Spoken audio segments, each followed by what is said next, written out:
Selamat mendengarkan podcast ini. Agama samawi, agama yang diyakini berasal dari wahyu Tuhan, biasanya mempercayai Allahnya itu esa, memiliki hukum-hukum yang harus dilakukan dan sanksi-sanksi yang dikenakan atas pelanggaran terhadap hukum-hukum itu. Agama samawi yang pertama itu agama Yahudi atau agama Musa yang juga dikenal sebagai Yudaism. Sudah ada 1500 tahun sebelum agama Kristen. Kitab suci mereka adalah Alkitab Perjanjian Lama yang sekarang juga menyatu dengan Alkitab Perjanjian Baru kita. Kalau jujur, kekristenan memang berakar dari Yudaism atau agama Yahudi ini. Kita bisa tahu kisah mengenai penciptaan, kejatuhan manusia ke dalam dosa, mengenai Abraham, Nuh dan lain sebagainya, itu dari agama Yahudi. Tidak ada sumber lain. Dan memang tidak pernah ditemukan sumber lain yang berbicara detail dan jelas mengenai hal ini. Agama samawi pertama agama Yahudi. Agama samawi yang kedua agama Kristen. 600 tahun kemudian baru ada agama Islam. Agama Islam dengan Yahudi ini memiliki kemiripan dalam hukum-hukum yang mereka miliki dan sanksi-sanksi yang dikenakan atas pelanggaran terhadap hukum-hukum itu. Tetapi kekristenan tidak memiliki potensi, tidak berpotensi sama sekali untuk mendirikan satu agama, satu negara maksud saya, yang bersyariat Kristen, karena memang tidak ada syariatnya. Agama-agama samawi seperti agama Yahudi tadi berpotensi untuk menyatukan agama dan negara, agama dan politik, tapi kekristenan sama sekali tidak berpotensi ini. Jadi kalau ada wilayah atau negara yang mayoritasnya agama Kristen, hukum dan undang-undang yang disusun bukanlah undang-undang dari kitab suci, karena memang kitab suci orang Kristen tidak ada hukum dan sanksi-sanksinya secara teknis. Ya tentu saja hukum-hukum yang disusun harus memiliki nafas Alkitab. Saudaraku sekalian, pemerintahan di dalam kehidupan orang Kristen itu pemerintahan secara batinnya. Itulah sebabnya firman Tuhan mengatakan kita harus memiliki pikiran dan perasaan Kristus. Sehingga kita bisa hidup sesuai dengan keinginan Tuhan. Bukan karena dibayang-bayangi hukum dan diancam oleh sanksi apabila melanggar hukum. Tetapi kodrat kita diubahkan sehingga segala sesuatu yang kita lakukan bisa sesuai dengan pikiran dan perasaan Allah. Bicara mengenai kodrat, asumsi saudara jangan secara mistis. Di dalam kekristenan, pembaharuan pikiran atau metanoia, pembaharuan atau metanoia yang sama dengan pertobatan akan menghasilkan kodrat ilahi, saudaraku. Jadi jangan kita memahami kata kodrat selalu secara mistik atau secara supranatural. Ketika kita belajar terus kebenaran firman Tuhan dan Tuhan bentuk kita melalui setiap pengalaman hidup, kodrat kita diubah, saudara. Natur kita diubah. Mungkin sebagai padanan atau sebagai ilustrasi yang bisa membantu kita memahami, kalau kita memiliki anak umur 10 tahun, lalu selama 15-20 tahun di luar negeri, dia kembali ke Jakarta, kita lihat naturnya berubah. Natur orang barat. Mindsetnya berbeda dari anak-anak Indonesia yang tidak meninggalkan negeri ini. Ia sudah dilahirkan pikirannya oleh budaya barat. Nah, saudaraku sekalian, kekristenan itu demikian. Inilah maksud Tuhan menciptakan manusia. Ketika Allah menciptakan manusia, Allah tidak melengkapinya dengan hukum, dengan syariat, dengan peraturan. Manusia yang diciptakan oleh Allah memiliki natur seperti natur Tuhan. Serupa, segambar dengan Allah. Dan dikehendaki agar manusia bisa melakukan segala sesuatu selalu sesuai dengan pikiran dan perasaan Allah. Tanpa dibayang-bayangi, diintimidasi, atau didominasi hukum dan ancaman sanksi atas pelanggarannya.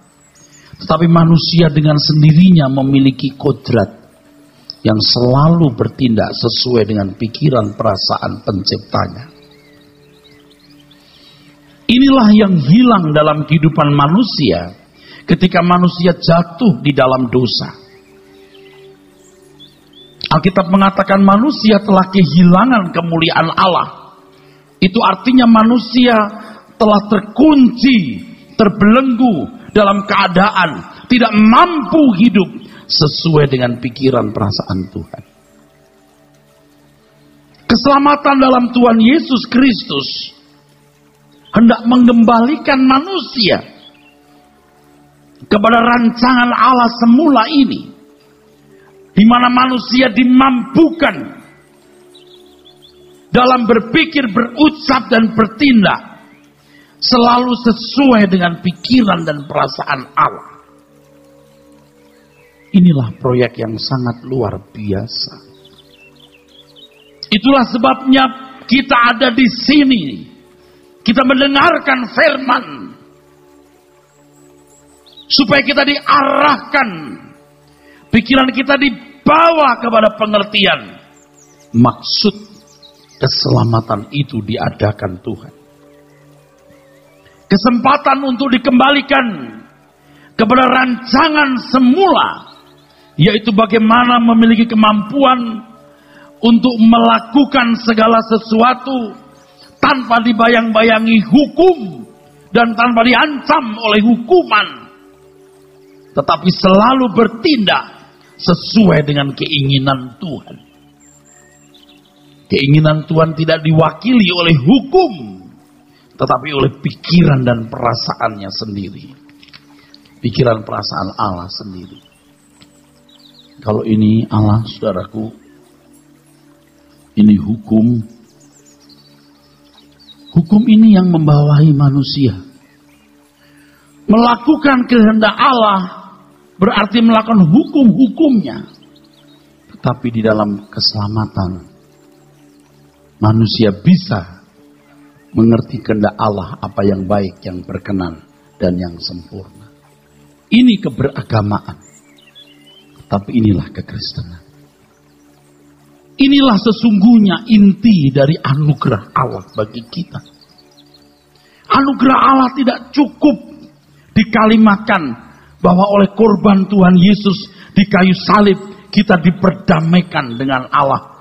Dan secara otomatis kita bisa memiliki persekutuan yang harmoni dengan Dia. Seperti yang kita sering dengar khotbah, yang secara doktrinal dikalimatkan, saudara sekalian, oleh korban Yesus Kristus kita telah diperdamaikan kembali. Itu kalimat tidak salah. Tapi bagaimana implikasi dan aplikasi konkret dari kehidupan yang diperdamaikan dengan Allah itu? Saudara sekalian, oleh korban Yesus kita tadi berdamaikan dengan Allah. Keselamatan hanya karena anugerah, bukan karena perbuatan baik. Kalau saudara percaya kepada Yesus, Anda telah diselamatkan. Itu kacau. Tidak jelas. Tetapi dianggap sudah jelas. Pernahkah saudara memperkarakan bagaimana hidup orang yang benar-benar telah diselamatkan itu? Apa bedanya secara real hari ini dengan mereka yang tidak punya keselamatan dalam Yesus Kristus? Pernahkah saudara berpikir bagaimana kehidupan yang diperdamaikan dengan Allah itu? Atau kita menganggap, ya begitulah aku percaya. Itu fantasi. Itu hanya imajinasi. Sedangkan berdamai dengan orang saja tidak cukup begini. Bro, kita berdamai ya. Semua yang sudah terjadi kita lupakannya, bro. Kita berdamai ya. Setan loh. Bisa begitu bukan? Dengan manusia saja belum tentu orang menemukan perdamaian yang benar. Apalagi dengan Tuhan yang tidak kelihatan. Bagaimana implikasi konkret, aplikasi konkret dari orang yang berdamai dengan Tuhan itu? Kalau saya sebagai pelayan jemaat membiarkan berlarut-larut keadaan ini, saya sangat tidak bertanggung jawab, saudaraku. Korban Tuhan Yesus di kayu salib memberi jalan manusia dapat menemukan Allah. Tetapi manusia yang menyambut anugerah tersebut harus belajar menjadi murid Yesus. Murid Tuhan Yesus belajar memiliki kesalehan seperti Dia. Maka Tuhan berkata, jadikan semua bangsa muridku, bukan muridmu, bukan murid gereja, my own disciples, muridku sendiri. Apa yang saya sampaikan ini sambungan dari khotbah saya minggu lalu, saudaraku. Jadi setiap pribadi, setiap orang harus bersekutu dengan Tuhan. Harus bersentuhan dengan Tuhan. Dan menemukan bagaimana menjadi pribadi seperti yang dikehendaki Tuhan. Karena kita memiliki karakter, pembawaan, DNA atau apapun namanya berbeda-beda. Dan kita harus bertemu langsung dengan Tuhan. Gereja ini hanya brief, just brief, singkat briefing. Hanya memberikan briefing. Saya mentor. Tetapi fakta yang penting yang harus saudara alami adalah Anda bertemu dengan Tuhan setiap hari. Pertemuan yang signifikan yang berarti mengubah saudara bukan pada waktu Anda ada dalam liturgi gereja, bahkan tidak cukup di dalam ruangan doa. Justru kehadiran Tuhan dalam hidupmu, di setiap kejadian yang saudara alami, di setiap peristiwa yang saudara hadapi, di situ Tuhan menasehati saudara, menegur saudara, memimpin saudara bagaimana bersikap terhadap segala keadaan. Disitulah saudara dimuridkan oleh Tuhan. Jangan puas merasakan hadiratnya di ruang kebaktian, dalam liturgi, atau di ruang doa kita. Justru kehadiran Tuhan harus dirasakan, dialami. Ketika saudara menjalani hidup dengan segala pergumulannya. Waktu kita dagang rugi, waktu kita dagang untung, waktu kita dihina, dikhianati, waktu kita dipuji, waktu kita dihormati orang. Ketika kita harus mengambil keputusan, ketika kita dalam bahaya, ketika kita dalam keadaan yang serba tenang. Tuhan pasti berbicara, menasihati kita. Disitulah kita menjadi murid yang dididik oleh guru agung kita. Supaya kita memiliki kesalehan seperti kesalehan Tuhan. Oleh sebab itu saudara harus mencari orang yang bisa mewakili Tuhan Yesus, yang bisa memberikan briefing kepada saudara. Sebab mau tidak mau pembicara harus punya kesaksian hidup yang membantu saudara.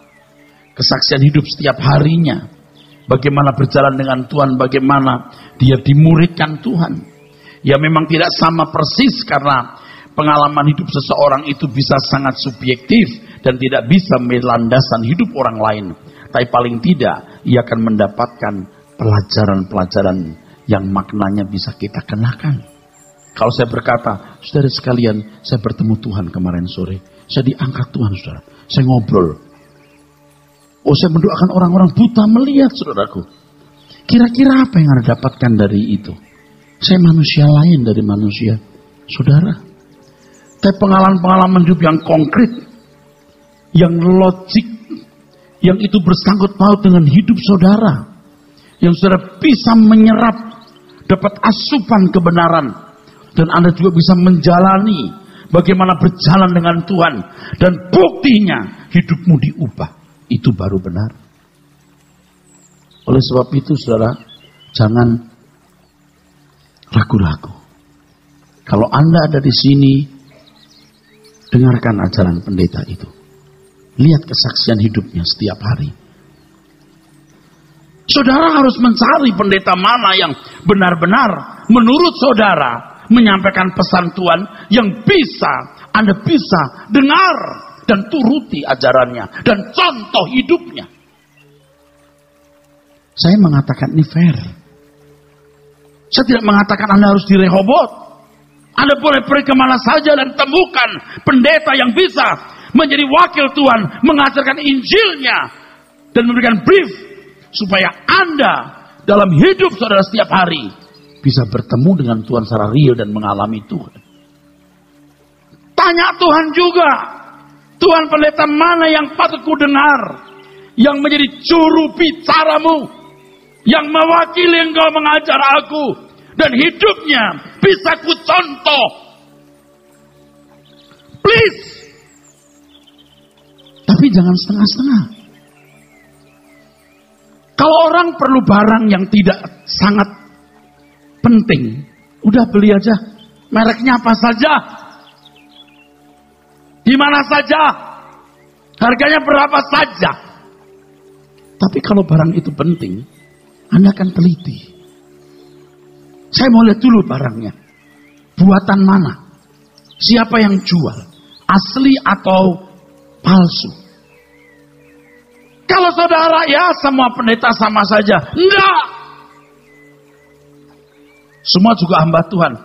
Saudara bisa bedakan orang hamba Tuhan atau hamba uang. Atau hamba dari ambisi dan visinya pribadi. Siapa? Saya menyebut nama pendeta tadi tidak maksud menjolimi atau membuli mereka. Mereka orang-orang yang harus kita hormati. Sebagai manusia saja kita harus menghormati sesama, apalagi seorang yang bergelar pendeta, saudaraku. Dengan tulus. Dengan tulus. Please deh, saudara cari pendeta yang bisa merubah hidupmu. Please. Tapi serius ya, mau belajar ya. Menemukan apa yang diajarkan Tuhan Yesus. Dan memberi contoh kehidupan. Yang menjadi model seandainya Tuhan Yesus hidup di zaman ini. Menjadi murid saudara. Jangan hanya mendengar khotbah. Saudara sekalian, oleh kurban Yesus Kristus kita diperdamaikan dengan Allah. Apa itu diperdamaikan? Maka saya harus memberitahukan kebenaran ini. Kalau Anda tidak saleh seperti Tuhan Yesus, Anda tidak bisa harmoni dengan Tuhan. Menjadi orang saleh bukan bermaksud supaya kita selamat. Keselamatan bukan karena kesalehan kita. Ini harga mati yang tidak dapat diubah. Keselamatan hanya oleh karena anugerah Tuhan Yesus Kristus. Tanpa anugerah Tuhan Yesus, sebaik apapun manusia itu, siapapun dia, masuk neraka. Tetapi setelah Tuhan Yesus mati di kayu salib, maka semua orang bisa dihakimi menurut perbuatannya. Bukan hanya orang Kristen, semua manusia. Tapi kalau kita sampai tingkat diperdamaikan, ini beda, Pak. Ketika Tuhan berkata dalam doanya di Yohanes 17, Tuhan Yesus berkata, "Aku tinggal dalam engkau, ya Bapa, dan engkau dalam aku. Supaya mereka di dalam kita. Itu luar biasa. Itu bukan sekedar dari orang baik. Tinggal di dalam Tuhan, dalam kebersamaan dengan Tuhan. Bagaimana kita bisa harmoni dengan Tuhan kalau karakter kita belepotan? Manusia harus memilih, saudaraku, menjadi jahat, baik, atau sempurna. Tidak ada agama yang mengajarkan kejahatan. Semua ajaran mengajarkan kebaikan. Agama manapun tidak mengajarkan kejahatan. Dan manusia harus memilih mau jadi baik atau jahat. Tetapi kekristenan memberikan satu opsi yang lain dari dua opsi di atas. To be perfect.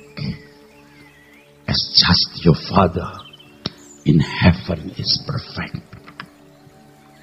Nah, hidup cuma 70 tahun. Kenapa kita tidak menjadi perfect? Even kita punya latar belakang buruk. Dan sekarang pun kita masih buruk. Tapi kita bisa diubah Tuhan. Dengan proses dimuridkan oleh Tuhan Yesus. Dalam kehidupan setiap hari. Dan kita bisa menjadi makin benar. Dan bisa harmoni dengan Dia. Jadi kalau sampai tinggal di dalam Tuhan. Itu satu hal yang luar biasa. Jadi menjadi orang saleh bukan bermaksud supaya kita selamat loh. Keselamatan bukan karena kesalehan kita, tapi oleh karena anugerah Tuhan Yesus Kristus. Ini harga mati yang tidak dapat diubah sama sekali. Tetapi setelah kita memiliki kesempatan diperdamaikan dengan Allah, kita harus bertumbuh.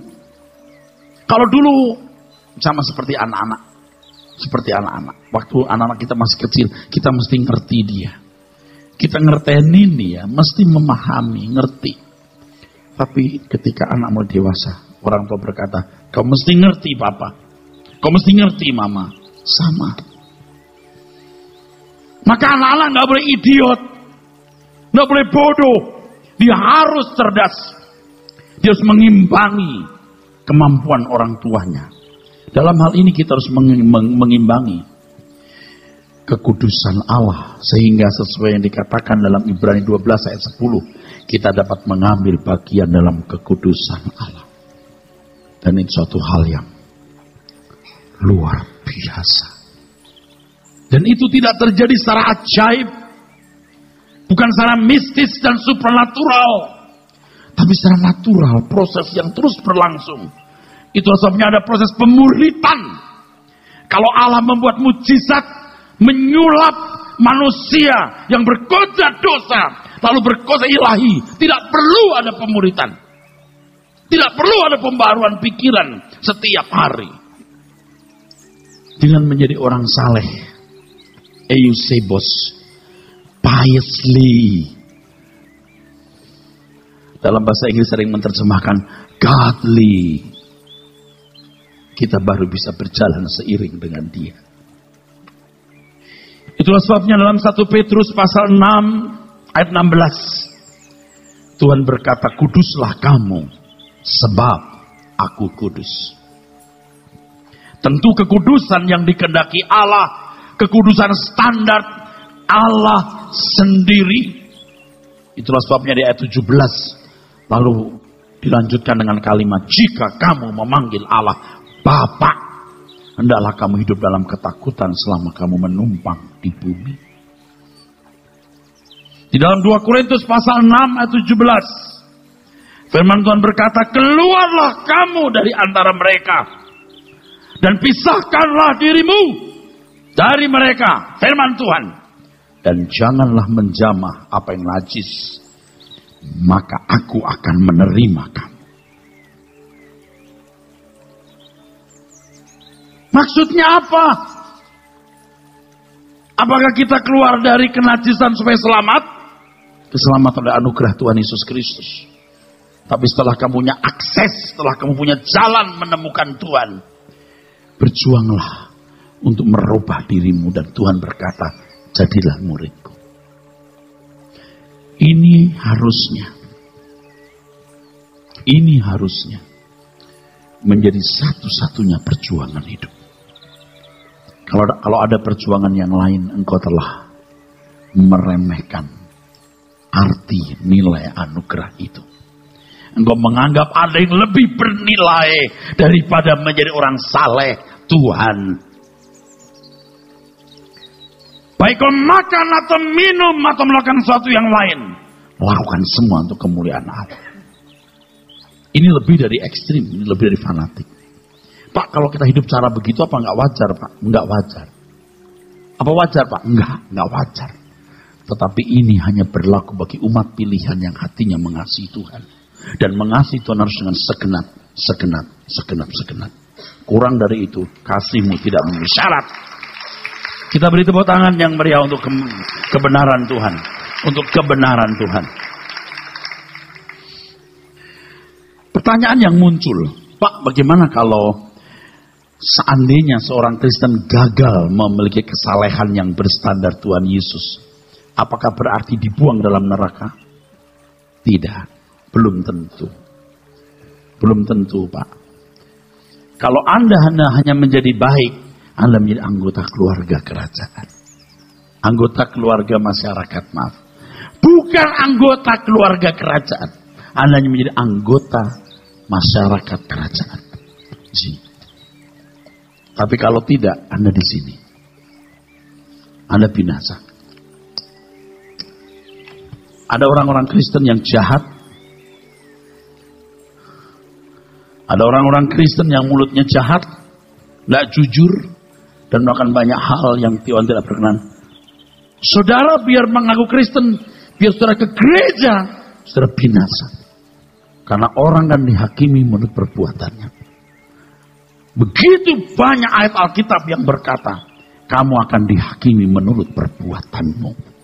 Itulah sebabnya Paulus berkata, aku berusaha, baik aku diam dalam tubuh ini maupun di luarnya, supaya aku berkenan.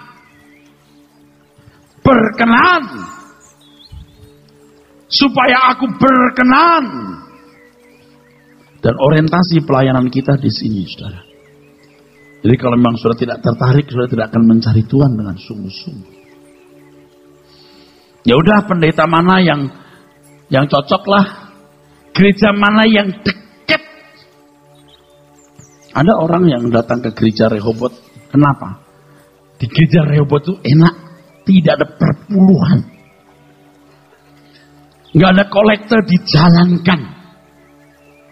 Saudara bodoh, naif, dan licik. Rehoboth mengajarkan segenap hidup dipersembahkan.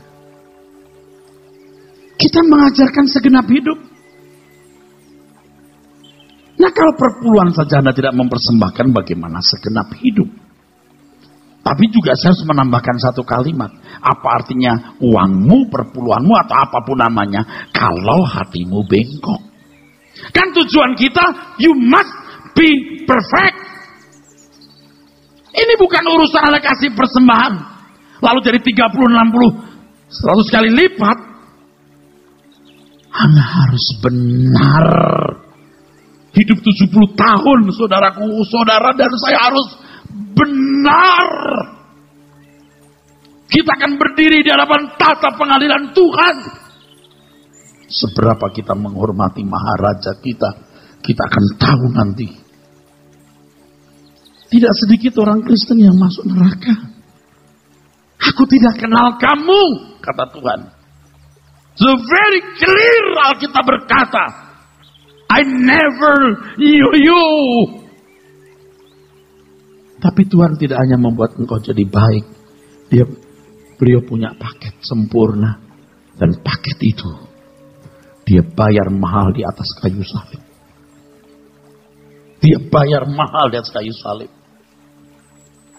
Jangan berkata, biarpun hanya jadi tukang sampah, saya masuk neraka. Nggak mau Pak, masuk surga aja, biar tukang sampah. Daripada masuk neraka, lebih baik aku masuk surga walaupun hanya tukang sampah. Anda tidak menghormati Tuhan Yesus yang membayar mahal harga keselamatan kita Keselamatan kita dikembalikan ke rancangan semula itu.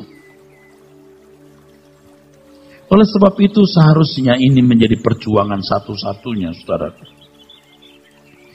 Perjuangan satu-satunya yang melebihi semua perjuangan, dan tidak ada perjuangan yang lain kecuali bagaimana menjadi anak-anak Allah yang berkenan kepada Tuhan. Saya juga harus menambahkan, saudaraku, kita sewa gedung ini begitu mahal, kita sibuk pelayanan, dan banyak sahabat-sahabat saya yang melayani tanpa digaji. Tapi kalau hanya melayani orang yang cuma mau ke gereja dan tetapi jahat hidupnya, rugi kita. Kalau hanya juga menjadi orang baik, rugi juga kita. You must be perfect, godly, piously, eusebos, saleh. Hidup ini singkat, saudaraku. Potensi untuk dikembalikan ke rancangan semula ini temporal sifatnya. Temporal itu bisa berakhir waktu kita menutup mata. Temporal itu juga bisa berarti ketika engkau mengeraskan hati dan Tuhan tidak perlu mengubah saudara lagi. Satu kali, saudaraku sekalian, saya melakukan satu kesalahan. Saya berusaha untuk mengucapkan kata-kata yang benar, bertindak benar. Tapi satu kali ketika saya bertemu dengan pejabat-pejabat tinggi, dalam percakapan itu saya merasa saya tidak tulus. Saya mengucapkan kata-kata yang bernada kesombongan. Dan saya pulang dengan hati yang sangat pecah. Duka cita yang dalam. Saya berkata, Tuhan, aku bersalah. Aku tidak perlu mengucapkan kata-kata itu. Itu kata-kata standar. Jadi orang pasti tidak memahami. Tidak memahami itu satu kesalahan. Tapi saya memahami. Jadi saya sadar bahwa ketika kita di atas api, di atas bara 50 derajat Celcius, kita belum bengkok. 100 derajat Celcius kita mulai bengkok. Saya takut. Aku masih bisa bengkok. Ini kalau 200 derajat, saya bisa lumer ini. Tapi berbahagialah orang yang sadar pada waktu dirinya salah. Sampai satu kali ketika dia dibakar lagi, dia dibakar dengan berapapun derajat dia kokoh. Seperti Tuhan Yesus, taat sampai mati, bahkan mati di kayu salib. Itu ketaatan yang unconditional. Unconditional submission. Ketaatan yang tak bersyarat. Kamu baru punya uang 50 juta, kamu sombong. Apalagi kalau 50 miliar. Jadi kita juga harus sadar. Ketika kita berbuat salah. Kita belum salah. Tapi kalau saudara dipanasin 50 derajat lalu bengkok. Anda gak sadar Anda bengkok. Tuhan tidak perlu memberi 75 derajat. Sampai yang tadi saya katakan temporal. Mungkin tidak sampai 50 derajat, 5 derajat Anda juga sudah bengkok. Dan Anda tidak perlu diubah. Karena Anda tidak punya niat berubah. Seperti beli barang. Udah apa aja deh, merek apa saja. Kalau Anda ke gereja juga, pendeta siapa saja deh. Gereja mana-mana juga sama. Saya tidak bermaksud mencela gereja manapun atau pendeta manapun. Temukan gereja yang benar.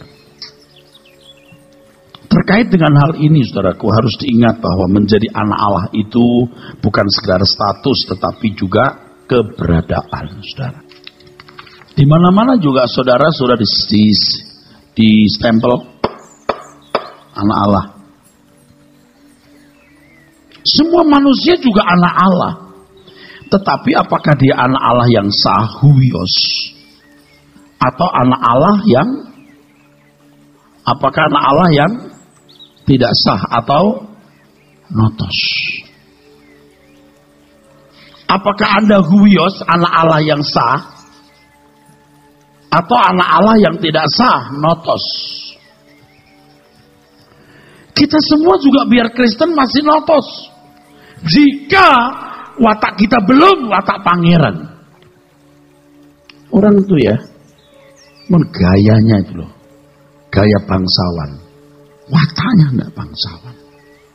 Potongan bangsawan, mental tuh kere, saudara. Ada lebih baik potongan kere tapi mental bangsawan, saudara. Ini sih. Maka Tuhan membuat proses. Jadikan semua bangsa muridku. Kamu harus saleh. Ternyata salib yang saya bayangkan jauh lebih ringan dari salib yang saya pikul. Ternyata kesucian yang saya bayangkan jauh lebih mulia. Tidak dari yang ku tahu. Ternyata kesucian yang ku bayangkan jauh lebih rendah. Tidak jauh lebih mulia. Dari apa yang ku pahami mengenai kesucian hari ini. Kesucian yang saya bayangkan waktu itu tidak ada artinya dibanding dengan kesucian yang saya pahami hari ini. Kalau saya tahu waktu itu seperti ini, mungkin saya juga sudah pesimis sudah. Nggak mungkin aku jadi suci. Terlalu sulit. Jadi Kristen yang bertumbuh sampai Anda menembus batas. Ini namanya metanoia sampai paranoia. Sampai menembus batas. Kalau sudah menembus batas, Anda melihat dunia ini tidak indah lagi. Kalau sampai menembus batas, Anda baru mengerti. Tidak ada yang bisa membahagiakan hidup kita selain Tuhan. Anda tidak lagi berharap dunia membahagiakan. Kalau saya menembus batas, Anda hanya memikirkan bagaimana melakukan kehendak Bapa, menyenangkan hatinya, membawa jiwa-jiwa, dan berani mempertaruhkan apapun yang kita miliki untuk kepentingan Tuhan. Menembus batas. Ini yang saya pahami sebagai lahir baru. Dan hari ini saya harus mengatakan dengan berat hati, tidak banyak orang yang lahir baru. Bahkan menurut saya, maaf, bukan menjolimi siapapun. Anda tidak saya maksud menjolimi siapapun, bahkan bukan bermaksud meninggikan diri. Tidak sedikit pendeta yang belum lahir baru. Kesucian yang saya bayangkan dulu sangat tidak berarti dibanding dengan kesucian yang saya pahami hari ini. Saleh seperti Kristus itu luar biasa. Tetapi ini nilai di atas segala nilai, saudaraku. Kalau dulu demi gelar, sambil kerja, sambil dagang, kita kuliah. Kenapa sekarang kita nggak berjuang untuk kesalehan yang Tuhan kehendaki? Demi punya rumah, mobil, demi anak sekolah, wah kerja keras apapun yang dilakukan untuk itu, demi mencapai apa yang diingini. Kenapa untuk kesalehan kita tidak berbuat hal yang sama? Kalau ada seorang ibu, anak gadisnya cantik umur 16 tahun dibawa lari laki-laki. Ibu ini bisa taruh badannya dan berkata, yang mati dia atau aku. Bisa begitu nekat. Mengapa kita tidak nekat untuk hal yang satu ini? Bagaimana menjadi saleh seperti Tuhan Yesus. Kata-kata ini Anda bisa temukan dalam Ibrani pasal 12. Dan ternyata saudaraku, ayat yang ke-10 adalah ayat yang ke-10 mengatakan, mungkin dibaca kali. Sebab mereka mendidik kita dalam waktu yang pendek. Orang tua kita mendidik kita dalam waktu yang pendek. Sesuai dengan apa yang mereka anggap baik. Iya, sesuai dengan apa yang pandang mereka baik. Tetapi dia menghajar kita untuk kebaikan kita. Tetapi Tuhan menghajar kita untuk kebaikan kita. Supaya kita beroleh bagian dalam kekudusannya. Kebaikan dalam standar Allah untuk untuk supaya kita mengambil bagian dalam kekudusannya. Seperti doa Tuhan Yesus, Engkau tinggal dalam aku dalam Engkau, dan mereka tinggal dalam kita. Inginnya, rindunya, pengennya kita bisa masuk dalam komunitas itu. Betapa indahnya itu. Tapi kalau saudara cuma mau jadi baik, gak usah ekstrim-ekstrim, ya sudah. Saudara akan menyesal suatu hari nanti. Anda akan menyesal, pasti menyesal, ketika saudara melihat kekekalan, anugerah Tuhan yang begitu berharga, yang Tuhan sediakan, saudara sia-siakan. Dalam Ibrani pasal 12 ini, ayat 4, 5, 6 dikatakan bahwa anak dalam arti yang benar akan dididik oleh Bapa. Tapi kalau 5 derajat saja sudah bengkok, bagaimana Tuhan memberikan 30 derajat, 50 derajat, 100 derajat, dan seterusnya? Kita nggak selalu lulus, oke. Tapi sadari kesalahanmu dan berubahlah. Selalu ada kesempatan berikut bagi orang yang bertobat. Tapi bagi orang yang tidak bertobat, tidak ada kesempatan lagi suatu saat. Apa yang kita upayakan dalam hidup ini semakin lenyap, saudaraku. Lihat orang yang sibuk, cuman gonta-ganti mobil, gonta-ganti barang branded, cuman mau punya barang-barang dunia, kayak anak-anak bermain kelereng. Waktu kita mulai dewasa, kita lihat anak-anak main kelereng, main layang-layang, main mobil-mobilan. Anak kecil. Mungkin Anda ngeblame saya, ini pendeta itu ngomongnya. Oke. You nggak terima nggak apa-apa, cuman saya kasih tahu. One day you buktikan. Ketika engkau kekekalan, nggak ada artinya semua keindahan hidup ini. Udah terlalu rusak. Saudara tidak bisa mengerti apa yang saya maksud. Tapi itu nggak normal, Pak. Siapa yang mengajarkan kepadamu ikut Yesus bisa normal? Siapa yang mengajarkan kepadamu ikut Yesus bisa normal? Wah, kalau begini, siapa yang bisa ikut? Dari dulu sebelum saudara lahir, Alkitab mengatakan orang-orang berkata, kalau demikian siapa yang bisa ikut? Tapi nyatanya selalu masih ada orang bisa ikut. Selalu saja ada orang yang berani membayar harganya, saudaraku. Kristen yang benar itu cuma begini nih loh. You mau apa? Semua akan berakhir di kuburan, saudara. Semua selesai. Tetapi kalau saudara hidup sesuai kehendak Allah, engkau akan disambut para malaikat dan masuk dalam keluarga kerajaan surga.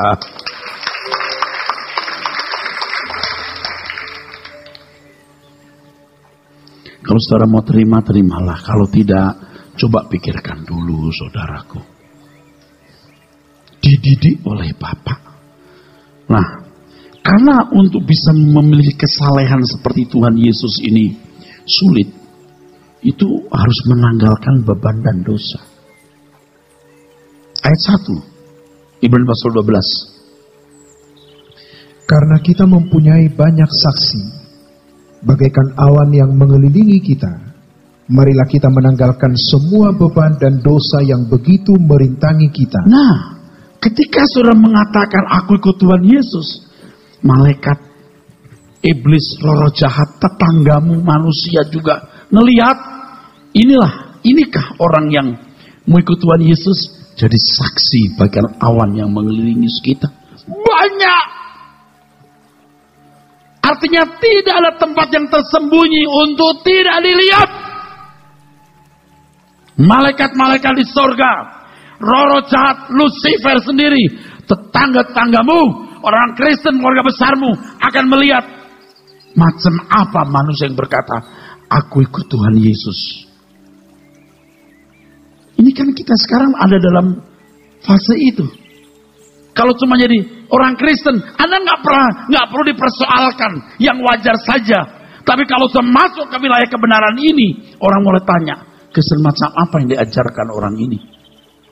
Saya mau lihat, jadi apa orang ini dan para orang yang mengikut atau mendengarnya. Teruskan, Pak. Dan berlomba dengan tekun dalam perlombaan yang diwajibkan bagi kita. Marilah kita melakukannya dengan mata yang tertuju kepada Yesus. Ya, karena dialah model prototipe kita. Dialah kesalehan Tuhanlah yang menjadi standar kita. Kesalehan Tuhan Yesus. Terus. Yang memimpin kita dalam iman. Dan yang membawa iman kita itu kepada kesempurnaan. Yang dengan mengabaikan kehinaan, tekun memikul salib, ganti sukacita yang disediakan bagi Dia. Ini loh, you lihat ketekunan Tuhan Yesus. All out. Taat sampai mati, bahkan mati di kayu salib. Tanggalkan beban dan dosa. Saking sulitnya mengenakan kesalehan itu, maka gak boleh ada yang merintangi, saudaraku. beban. Saya tidak melarang Anda jadi kaya loh. Anda harus jadi kaya untuk Tuhan ya. Beban dan dosa. Saya sempat berpikir kenapa beban pertama, kenapa nggak kedua. Saya baru mengerti setelah melewati perjalanan panjang. Yang pertama secara literal, secara ayat Alkitab. Akar segala kejahatan apa? Cinta uang. Ini beban keterikatan dengan dunia. Tapi dalam pengalaman hidup saudara, kita sudah tidak matre, kita meninggalkan dunia. Udah betul. Tapi Anda tahu nggak, perasaan kita ini masih rentan. Mau masih mau terpuji, dipuji, mau terhormat, nggak mau ngalah. Daging kita ini juga jahat. Ini nggak gampang. Anda ngerti saya ngomong apa? Dalam pengalaman hidup, saya sudah melewati ini. Tapi yang ini belum. Dipanasi, di panas tertentu kita bisa bengkok. Kita kan sabar nih. You belum diinjek kakimu. Anda ngerti maksud saya? Tuhan akan uji terus. Itulah sebabnya kehadiran Tuhan akan menjadi sangat berarti. Bukan hanya di dalam liturgi gereja di mana kita ada di dalamnya. Bukan hanya di ruang doa, tapi justru ketika kita menghadapi setiap peristiwa dan kejadian, di situ nasihat Tuhan akan mengalir, teguran peringatan-peringatannya, baru kita mengerti. Anda akan menjadi sangat eksklusif. Anda akan istimewa di mata Tuhan ketika saudara berkata, Tuhan aku mau belajar dari Engkau. Sediakan waktu setiap hari, saat teduh. Jangan lupa saat jeda. 30 menit, 50 menit setelah ini Anda turun dari sini sambil makan di sini. Anda bicara kepada Tuhan, Tuhan, Engkau ada di sini. Merenungkan Tuhan saat jeda itu. Dan hal ini saudaraku sekalian akan merubah hidup saudara. Sampai irama itu akan menjadi irama yang tetap. Amin.